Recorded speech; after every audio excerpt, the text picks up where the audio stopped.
It's first just introductions, names, what band you're a part of, just for the camera. Sure. Formality. I am Blue, and I am the vocalist and bassist of Foxtails. I am June. I play guitar. I back up the vocals sometimes. Sweet. All right, so then to start, let's talk about like when you guys got into like weirder music and what that was. What were the other kids listening to, like when you were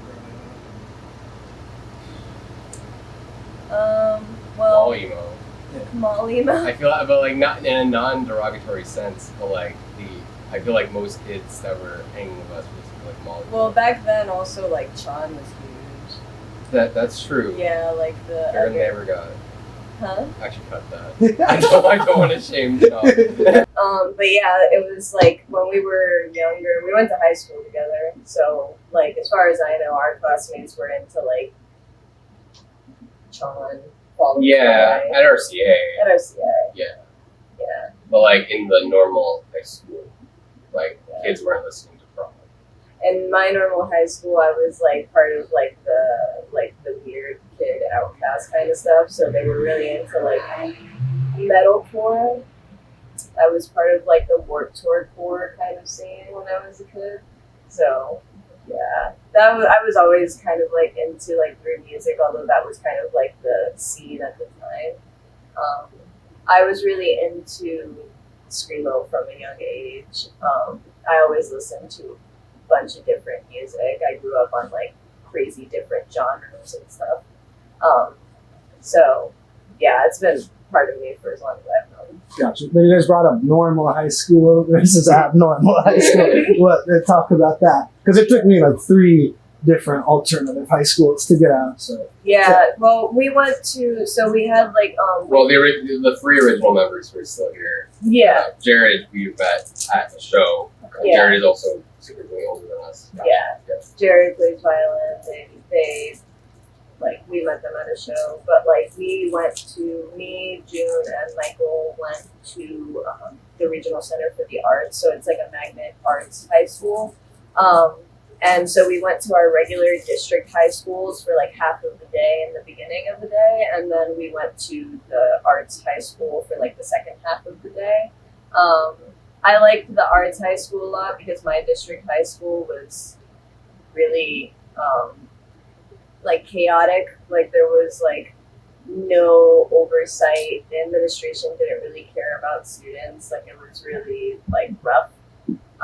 So it kind of like served as like a kind of a respite for me. yeah, traditional high school pushes you into the rug so much. Nothing's regulated. Yeah. It's so easy to get lost. Yeah, for sure. That I actually ended up like not graduating on time. Me too. Yeah. So, but thankfully I got my diploma like the year after. So. Okay. And then so when and like how did you think like I want to create music, and what did that look like? I think that's always kind of been like a part of me. I did my solo project when I started when I was like 13, 14. I grew up like my dad was a musician too, so I just picked up a lot from him. But you know, I kind of like made it my own. So that was always in me. I've been making music. I mean, like we started Foxtails, I was 15, and you were 17. So, yeah, it's been like ever since we were kids, we've been doing it. Yeah. I mean, it goes back to like basically like, you know, when kids are at the age where they're like conscious. Like, so it's basically like by 12 or 13, I wanted to do it, and I was actively trying before Foxtails, but nothing worked at all until Foxtails. Okay. And why do you think Foxtails worked? I know that's a loaded question. We just had practice every week. We just like kept it consistent. But also there was like chemistry that like a natural chemistry. I remember like the first time you weren't there, like I already knew that we'd be fine because you and I, but it's also like Michael came here in this room and like it was the song Purge off our first album. I had the riff and like Michael just played over it, and I just had an immediate like, whoa, this is what I want the band to have, this drummer. And like, so basically like, but that's an immediate chemistry. And then by the time Blue and also our bassist at the time met up, I was just like, this is the most important thing in my life. And it really hasn't changed since. Gotcha. And so the first project was This Is Not For You, right? Mm-hmm. Yeah. Okay. What were like the themes you got? I mean, the most reoccurring thing, of course, is like just not feeling belonging. I think there's a lot of lyrics about. I didn't write that, but this is for you. But there's a lot of substance about like not being on the same wavelength as others. What inspired that album? I like ever since I was young, like I always felt like an outcast. Like that was a very typical thing for me. Like I don't think I've ever not felt that way. Even now, in like slight adulthood, I still feel that way. But I felt like with music, it was really cool because I was already into these really weird and like unconventional genres. So I felt like I could pretty much do whatever I wanted, and we could do whatever we wanted and not have to like fit into any kind of label or any kind of idea or image of what people wanted us to be, wanted us to sound like, or anything like that. Because we were already living on like those fringes, so we kind of just like were able to take it from there. It was always very much like a cathartic experience for me. It was always an escape, a release, a relief. So yeah. Okay.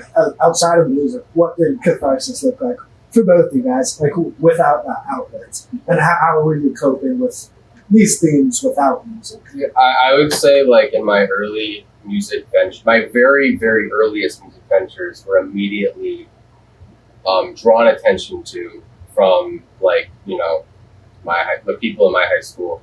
There was a very, very immediate like, you know, backlash against it. Prior to Foxtails, but I mean, that's a different example of bullying we've gotten there. So it was just like, you know, my band was bad and we were bullied a lot. But, you know, like I was like, still, even though we weren't good, I was like, this is what I want to do. And it's like, we're getting so much shit. And it was, I remember one time, like I was in the caf and someone put on like a Bluetooth speaker, like that band's song. And then basically like, it was, you know, in the dozens people who were just laughing at it. And it was just, but also like Foxtails, like for me, happened because I wanted to make those people wrong. Like that was an immediate like cognitive like thought. It was just like, I will do whatever it takes to prove these people wrong. Yeah. Yeah, for me, like in terms of like catharsis outside of Foxtails, I was a pretty like mentally ill kid. I was like abused at home, all that fun stuff.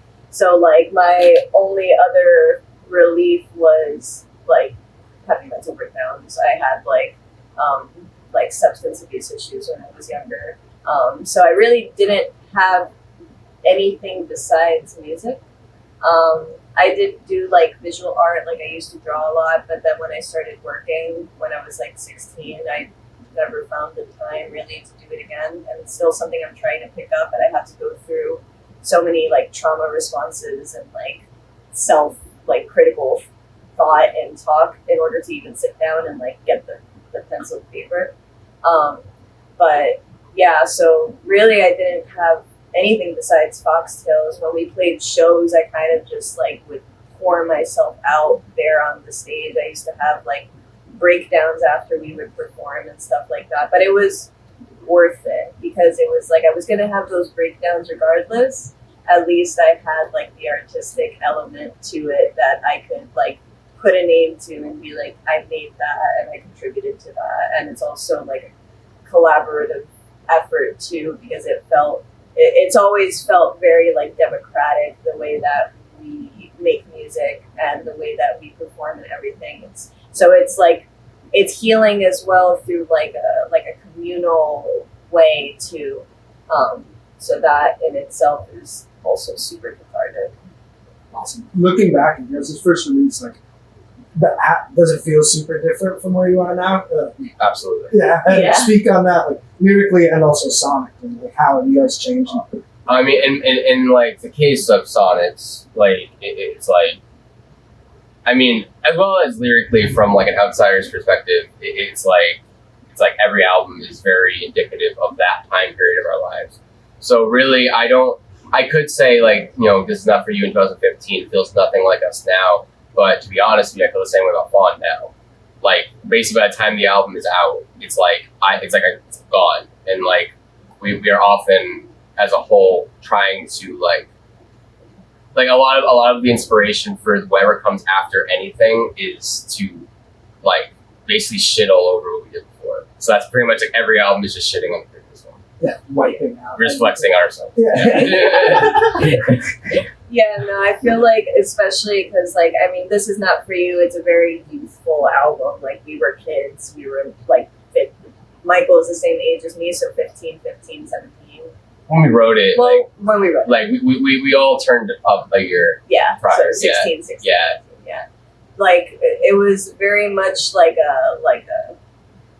that's how I feel about like all our albums. It's just an indication of like the time periods of our lives. When I was like young, I was very like I could even think about like in terms of like my vocals, I was much more like melodic and pretty and that kind of thing, and it kind of like matched how I felt I presented on the outside. Like I kind of always presented in a very pretty and like put together kind of way at that period of my life, even though on the inside it was like a total fucking mess, which is like, you actually read the lyrics and it's like, wow, this is a 16-year-old like writing these really devastating lyrics with like these super pretty melodies. So that was definitely like just sort of like I look back at it sometimes and I'm like, wow, like it just sort of gives me a bit of a snapshot of like the person I was in that time, and it's kind of like I feel almost like blessed to be able to have that like sort of like in recorded history, to have like those little snapshots of myself and like how I've grown as a human being too. Yeah.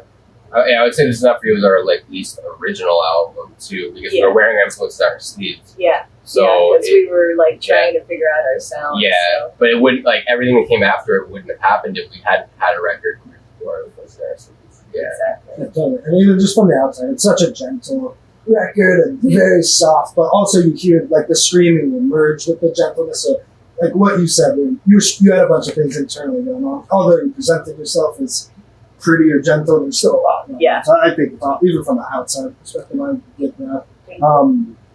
So then after This Is Not For You, is it 3? How do you pronounce that? Yeah, It's 3. Okay, gotcha. And what was going on in that time of your life?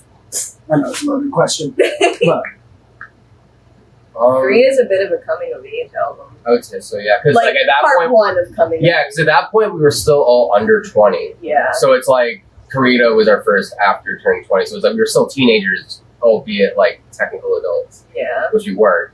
18-year-olds and adults. Literally being like 23 is realizing that you're still a kid up until you're like 22. Yeah. It's that. It's like the second. Second adolescence. Yeah. No, like when 3 happened. 3 is like my baby. Like I love that album because it just. I kind of felt like the most of like myself in that album, and obviously like that feeling grows more, but there was like such a way that I feel like those songs were put together, and like the total like vibe of this album is sort of like being stuck in like this dissociative like daydream. That's definitely like the vibe of 3, which is very apt to describe like those years of my life, at least. Very dissociative, very like just trying to cope with everything, and on my end, like it felt like we were like it was almost like I like as like on guitar, like I was thinking about it like looking for answers that were then answered by what everyone else was doing. Like a lot of my riffs on that album are like question marks, but it's like they're answered by what else is happening. Yeah. Okay. Yeah, super cool. Talk about the song "Every Window in Alcatraz," what it means to you, because it's like incredibly well written. But it's very clearly pretty heavy. Yeah, that song. For a long time, I thought I was never going to outdo that song. Thankfully, I don't feel that way anymore. But I feel like that song was like a perfect culmination of just being able to like so hurt and pain into lyrical, into a lyrical perspective. The reason I really like lyrics is because it's kind of like the perfect like form of poetry, in that you can be as cryptic as you want, or you can be as straightforward as you want, and it will still make sense because you have like the musical background to like help the narration as well. Every Window was definitely like my like song to try and like gain power over a totally powerless situation, and it was really hard for me for a long time. I think it still is, to even perform that song, because there's so much emotion that is sewn into it. But I am still proud of myself for being able to even put those really complex and powerful, like painful feelings into words. And I think it's also like a show of my own like strength and being able to like in sort of validating my own battles and like my own struggles and the things that I've had to go through in my life, and the things that I still deal with to this day. Every Window is definitely a song I think that resonates with a lot of people, because I've heard a lot of people sort of like say like, this song has gotten me through a lot, or this song really like gets to me, or I listen to this song to cry and like stuff like that. As painful and as difficult as that song was and is, I'm still really glad that I was able to create it in the way that I did, in a way that resonates with so many people. That I think is what surprises me the most, and what really makes me like not regret the mental breakdowns I might have had while writing it. Yeah. What was the reception like for This Is Not For You compared to 3? Because it was like 3 is when like a lot of traction started happening. Yeah, well, 3 actually was a sleeper hit. Like it was a cult hit. It really took until like 2018. Later. And when was it put out? It was put out in 2017. I would say it was like probably a little more noteworthy than This Is Not For You was, but it really took until post the album after that, like when people really started streaming it. And now, I mean, it doesn't make sense if you compare the streaming a year after it came out to now, because it's exponentially larger, and like it just took time. And so that makes the reception of it kind of like skewed, because I don't know how to properly like analyze that, because it's like a time frame. Yeah, I feel like with with really a lot of albums in our catalog up until Fawn, like a lot of them just took a lot of time to reach people in the way that it has, and it like kind of happened really suddenly, but like still in a gradual way. Yeah. I've noticed that there's people from other countries like This Is Not For You way more. Yeah. I think that it's like what was it, like the fucking VK, that website? Yeah. No. Russia loves This Is Not For You. Russia loves This Is Not For You. They love Midwest emo, from what I can gather. Yeah, that's the thing. Yeah, and it's like, whereas in America, most people are sick of that. Yeah, so like pretty much if you're like looking for like a real Midwest emo vibe, that's where a lot of people like our first album. But like 3 was like the sort of like the quintessential like cult screamo album that a lot of people will say like got them into screamo. Yeah. And it's a dreadful album. And I mean that in a good way. It's thick and consuming. I'm curious, like, because I find this as a listener, like, I wonder how much my listening habits help my mental state, like the dwelling in these feelings. So like lyrically and sonically, what do you find it's ever unhealthy to like continuously just immerse yourself in these heavy themes? Is there a point where it's like damaging? You say heavy, and like I feel like when heavy is like the word you would use, I feel like that negates the idea of it being unhealthy. I think like if something is able to be, I think if something is heavy, that makes it comprehensible by like the listener. So like whereas you could listen to Steve Reich for like 5 minutes and have a mental breakdown, that's not heavy. That's just insane.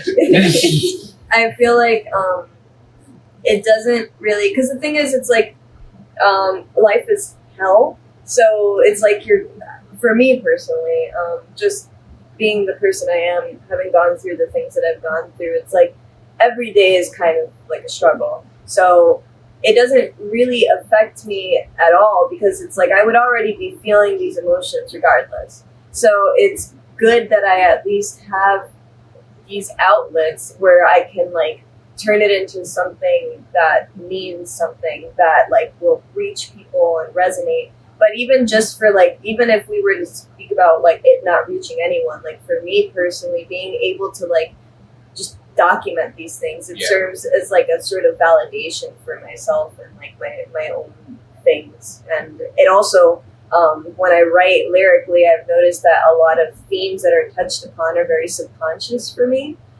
So it even like helps me in like a therapeutic standpoint to sort of be like, oh, okay, so these are like the actual like thoughts and feelings and things that like fester underneath, and I can actually start to process them in my own like, you know, therapeutic environment and stuff like that. So yeah.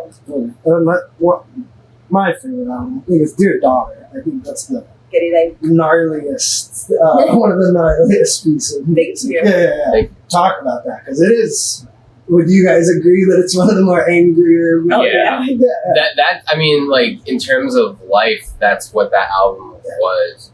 I mean, looking at this objectively, like I feel like on 3 and Fawn, the sounds were largely created by the idea of all of us, but also us two like being in a good place. Where I just feel like with Karita there was like a disconnect.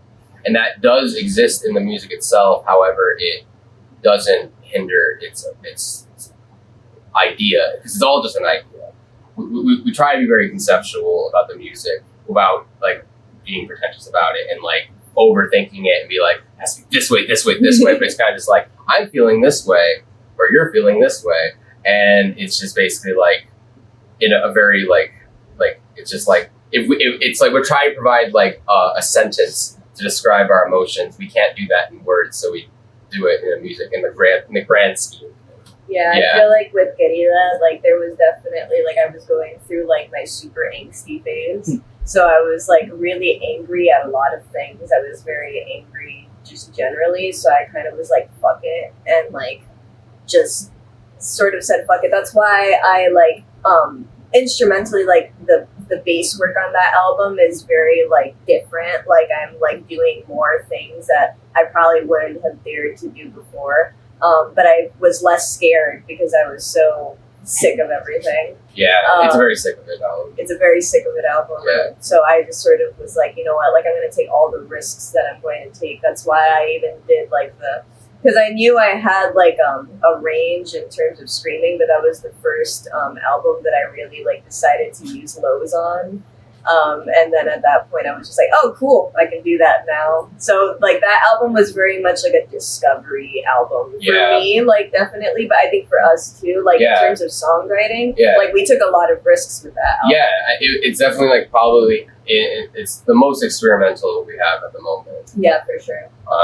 And I just think that the risks like were not overdone, and I think that's what makes it like a very separate release from the other albums. But like it's also like, you know, most people of the two, Free and Karita, will prefer 3, but there are a lot of people who prefer Karita, which I think is the best thing that could possibly happen in terms of like your fans. Yeah. To have people like this Not For You more than any other album too. It's just like that's my favorite thing that I see on regular music or whatever.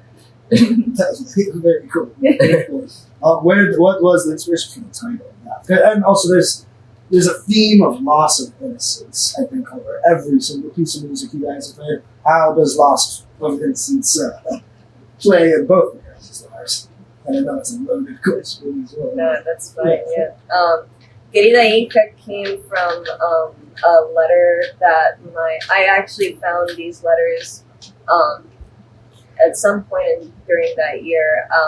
My mom is an immigrant from Argentina, so I found these letters that would come from like her father, so like my grandfather, and like her brothers as well, because this was like years ago, like in the 90s or like early 2000s. So like they would have to handwrite letters and send them to her. So I found a lot of these letters, and like every time my grandfather would write to my mom, he would write "Querida hija," and I just found that to be like, I like it because it's sort of like a double meaning, because it can mean like dear daughter or like beloved daughter. So I like to sort of think of it in both ways, and I kind of think a lot of that anger also comes from, like my parents were like in an abusive marriage for many, many years. So like a part of that anger comes like from an anger for her too, and knowing that she was like, basically taken away from her family, like in another continent, not really being able to see them outside of like these small little like contexts. And there was something about that just really struck me. And then in terms of like loss of innocence, I mean, like being like a person with like complex trauma, I feel like every year is a loss of innocence in some way or another. So it's just sort of like uncovering layers every single year or so, just like exactly how much I've lost or how much I have to mourn and how much I have to grieve. And that's kind of like what every album goes through, is just like more and more and more layers. Yeah. Exactly. Yeah. Yeah. It's because like when trauma is a active, we'll say, part of your life. Because in my case, I was still being traumatized up until I was like 21, 22, and like this was kind of the first. Korea was like the first album after like 17 years of like recurring abuse from different people. So it's just like that. Like on my end, like that's how I was presenting it. I was just like, I'm no longer bound to the chains, which is like the most like visceral combination of pain and like healing at the same time. So it's a very, which creates the anger vibe that you were discussing. Yes. Then so how do you guys deal with? Because I have a long life as well. How do you guys deal with like trauma not defining? Because I think about my past a lot and the things that have happened. I fear often I let it define who I am. How do you separate yourself from what has happened? Music. I struggle with that feeling a lot for a long time. But I think that some of the things that have helped me is like definitely also music and art. But also, I've been in therapy and doing different kinds of modalities of therapy for many years. And I think through that, I do a lot of identity work and sort of being able to know that you're not just your trauma. Like there may be like parts of you that have been impacted by your trauma, and it may very well like affect how you might respond to things, affect how you might feel things. But that doesn't necessarily mean that that's all you are, like there are lots of Don't let your ways. abusers own you.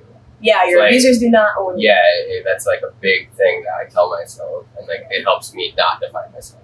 Yeah, that's really true. Yeah. And also just to keep in mind that like you also could fantasize and imagine like who you would be without like your trauma or without your life experience, but like at the end of it all, it's like that's gonna be who you are, and like there's no use in thinking about who you could have been or who you might be if you didn't go through the things that you went through, because it's your life and that's who you are. But it's not the entire part of you. Like there's way more to you than that. It's like it's how you talk to people. It's like how you connect. It's like what you like. It's like what makes you feel happy. Like who are you when you're alone? Like how do you spend your time?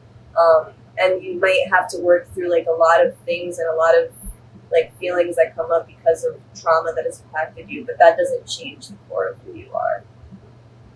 In regards to identity and ego, you've written a lot of songs on ego death as Yes. a concept. And Yes. what does ego death mean to you guys? 'Cause I remember, Yeah, the first two were like joke titles, but tongue in cheek. Because I mean, on both NDE thread and Scram Cave thread, it's like not entirely inaccurate, because people on Facebook will literally try to character assassinate you for saying something they don't like. So, that's why Facebook is bad. That's why Facebook exists. It's only to destroy you. Yeah. It's like social media. Social media is just like. Yeah, I mean, it's because like that was what it literally was happening when like we decided to name the first one Experience You Could Have an ND Thread, because it was just like one of us, I'm not sure who said it, but it was just like we just like said it because it was just like outside of the context of a song, and then you were like, I gotta make that a title. That's gotta be a song. And then NDE died, and then Scram Tape happened again, and then that happened, and then this one, the newer one, was just. But yeah, in terms of like ego, I feel like ego is such a I think it's a very misunderstood thing. I think that a lot of people try to like, because ego death is sort of seen as like one of those things that you should like strive for. Like you should definitely want to achieve ego death. But like ego is just like a sum of parts, I feel like, and it's something to definitely be respected, and especially like for me personally, like coming from like a complex traumatic background, like I struggle to like identify with my ego. I struggle to like really understand it and sort of like be able to give it the credit that it deserves, and because of that there's always like this internal conflict. I think that like, you know, using the title Ego Death on Fawn, especially like to describe this coming of age, like coming into adulthood and sort of being like every single idea that I had that kept me alive, like for it to sort of be all feeling like an illusion that's just sort of been picked apart by the world.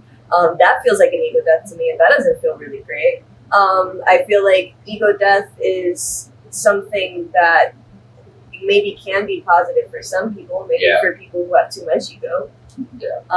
But like I am always trying to keep it from dying. I feel like it's consistently dying, and that's my issue. Yeah. In terms of ego death as itself, I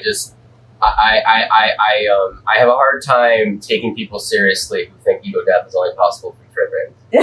And usually this is people who don't trip to get ego death, because usually people who have an ego death on a trip are able to do it other times. Yeah. Because it's just like, oh, these people are just doing acid, tripping, and getting ego death, and they're crazy, I tell you.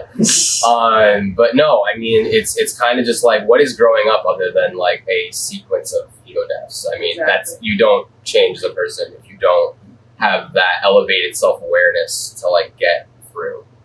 Yeah. So it's like, and I like the concept of ego death separate from tripping. Separate from tripping. There are other examples here. I like what you said about growing up is just a series of deaths. And I feel very much like I'm fond. That's like the final evolution, like into adulthood. Everything's fucked up. Nothing was what I thought it would be. Yeah. How do you deal with that? So, how old are you guys? I'm 25. 25? 23. Okay, gotcha. So, what does life look like now as far as Foxtails, as far as things outside of Foxtails? How are you guys dismantling your ego? I mean, you know, like, I'm gonna not speak until something else happens. Okay. I don't know where to go from here. All right, I'll go for it. Yeah. I feel like a lot of adulthood has been like reckoning with like my identity, definitely. Especially like coming into like being trans has been really huge for me. I feel like happened for both of us during Fawn, like when writing it. Like that was probably one of the main characteristics of our life from a looking eye. Yeah, for sure. It's been like a lot of like reckoning with that and sort of like having to unpack all of the things that made me push it down for so long. And also just like that's really what I feel like this period of time is. It's really just getting to know myself, because I feel like for so many years I've been going off of what other people tell me in terms of like who I am and what I feel, and I'm tired of that. And I've sort of like taken it upon myself to really get to know myself and understand like what it is that I'm doing here. I feel like there's a lot of stagnation in this period of life, in terms of, you know, living in like a dystopian capitalist hellscape, and trying to figure out, like, you know, just like your day to day, like how to survive, especially like being disabled, being queer, disabled, and a person of color is like really like a mind fuck in this country. So also just trying to figure out my place in the world, if I have a place, and if I don't have one, what can I do in spite of that? And I'm still figuring it out. I feel like I'm going to spend most of my 20s figuring that out. But at the same time, I feel grateful and I feel blessed because for such a long time, I thought I was going to be dead by 18.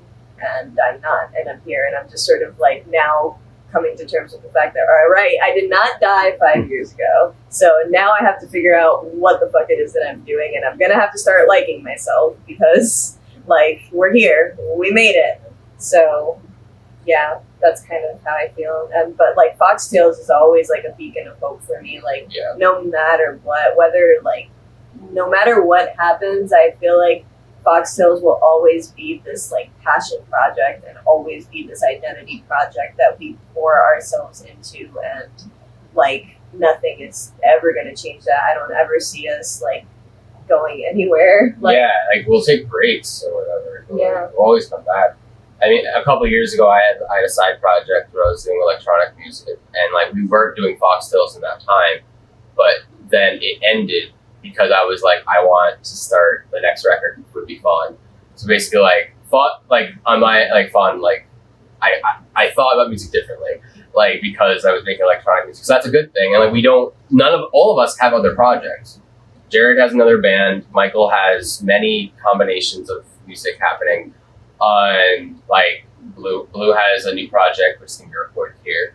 Yes. I'm really excited for that. Yes. And I have, you know, I have projects that are not released at the moment, but they exist, and it's just like I feel like the idea, I feel like that adds to, like, the level of Foxtails won't end because we can exist separately and continue together. Yeah. Yeah. Super important. Yeah. Clear on space. Don't fall. Come back. Yeah. And Gazelle, Fawn, you talk a lot about, like, the futility of painting a picture. Envisioning life or any picture, right? But you also speak on your immense perseverance and how you always get back up. And I imagine that's kind of the same for both of you guys. Where do you think you got your perseverance from? God. I think God for that. I have a very different answer. I would say each other. And that too. Yeah. Yes. You definitely keep going. Yeah. Yes. That's it for the discography. Outside of music, what do you guys do to kill time? I watch shows. We watch The Simpsons. All day, Every day.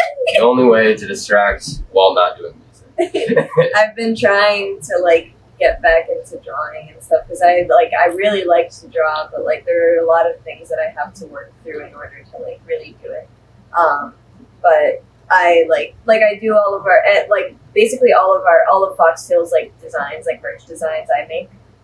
So that's another thing that I do. But yeah, I also do my solo project on guitar with, like, my best friend on drums. And that's it though. Yeah. Like, we're kind of just music nerds. Like, Yeah. I mean, like, I paint. Yeah. One of those is a Michael LaRocca. Yeah, that's a Michael LaRocca, that's a Matt Gannon, the rest of them. Yes. But yes, Michael LaRocca is an amazing artist. Yes. To the people watching this, check out Michael LaRocca's art. Brilliant. Wonderful. But yeah, I mean, like, art in general, but definitely music is the thing that I want to spend the most time. Gotcha. Unquestionably. But I'm curious where we come from this type of music. It's the arts we found upon, and no one would listen to it except my best friend and I. What are your parents think? And I know you guys don't need to go as personal as you do. I'm assuming she won't see this, but my mom has not listened to a full record of ours. My dad, complicated situation, but I can definitely say with full certainty that he supports it and also thinks we're good. like genuinely thinks we're good. Like he will listen to our albums without me there. So like he actually likes us, and I it's great, much appreciation like on my end for that. Yeah. My dad is always supportive of my music. I don't talk to him, but I just know that he supports it. And he has thought that years ago when I talked to him, he let me know that I was good. So my mom has been very critical of me basically my entire life about everything. But when Fawn came out and it started gaining the clout that it gained, she became a number one fan. So. Now, how do you feel about that? Because that's interesting. The second it got critical acclaim, no support. Oh, that's also true for my dad. Okay. That's also true for my dad. External support. Yeah, like he wasn't like, he didn't like make fun of it, like the older stuff or anything, but he said with full certainty, like, Fawn is very much better, and I like it as a 7-year-old man. It's definitely a complicated feeling. It like feels good to know that we've reached peak accessible. But at the same time, it's like we've been like this like the whole time. Y'all just weren't listening before. Yeah, I mean, really, every album has had like more streams this year than like any year before already. It's because like every album's doing better because Face Fantano gave us that. Fantano. Okay. I mean, objectively, the review has done a great deal of why we're more popular. Oh yeah. A lot of fuckers listen to that guy. Yeah. Yeah.